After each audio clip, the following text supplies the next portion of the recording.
meidän 8-vuotias Elsa-vene, joka on hyvässä kunnossa, niin nyt sille tehdään tässä semmonen keväthuolto.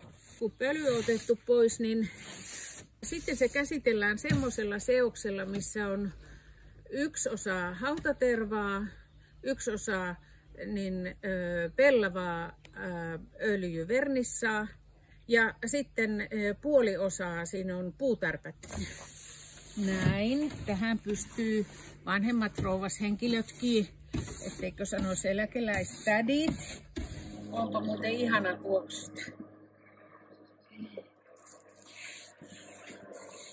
Ja ohuen pitteellä tehdään, ja jolloin se kuivaakin paremmin. Ulkopuoli on se, mikä tehdään joka kevät, koska tämä antaa tämän puun hengittää. Ja kun se hengittää, niin se ei homehdu. Ja sitten se kestää niin isältä pojalle tai niin kuin tässä tapauksessa niin isoisältä lapsenlapselle.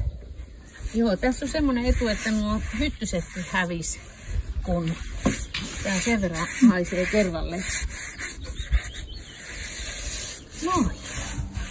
No niin, 1/4, puolet kohta on tehty.